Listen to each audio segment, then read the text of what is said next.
मूलियां दे पत्तियां दा पानी लेना वा 150 ग्राम।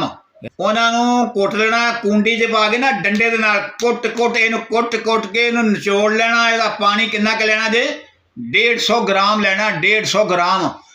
ते ओहदे विच तिलां दा तेल 50 ग्राम।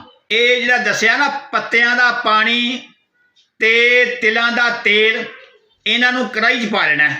कढ़ाई च पा के ना इन्हां नू साड़ना है।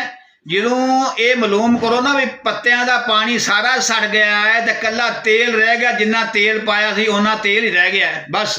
ਉਸ ਤੋਂ ਬਾਅਦ ਕੀ ਕਰਨਾ ਹੈ, ਇਹਨੂੰ ਥੱਲੇ ਲਾ ਲਓ। ਥੱਲੇ ਲਾ ਕੇ ਇਹ ਤੁਹਾਡਾ ਤੇਲ ਤਿਆਰ ਹੋ ਗਿਆ ਵਾ ਕੰਨਾਂ ਦੇ ਵਾਸਤੇ। ਸੁਬਾਹ ਸ਼ਾਮ 2 ਕਤਰੇ ਸੁਬਾਹ 2 ਕਤਰੇ ਸ਼ਾਮ ਨੂੰ ਕੰਨਾਂ ਦੇ ਵਿੱਚ ਪਾਇਆ ਕਰਨਾ, ਕੰਨਾਂ ਦੇ ਅੰਦਰ। ਤੇ ਜਿਨ੍ਹਾਂ ਨੂੰ ਕੰਨਾਂ ਦੇ ਵਿੱਚ ਦਰਦ ਰਹਿੰਦੀ ਆ ਇਨਸ਼ਾਅੱਲਾ ਦਰਦ ਨਹੀਂ ਹੋਵੇਗੀ। ਅੱਲਾ ਦੀ ਮਿਹਰਬਾਨੀ ਨਾਲ ਇਹ ਤੁਹਾਨੂੰ ਬੜਾ ਹੀ ਆਲਾ ਨੁਸਖਾ ਦੱਸਣ ਡਿਆ ਇਨਸ਼ਾਅੱਲਾ।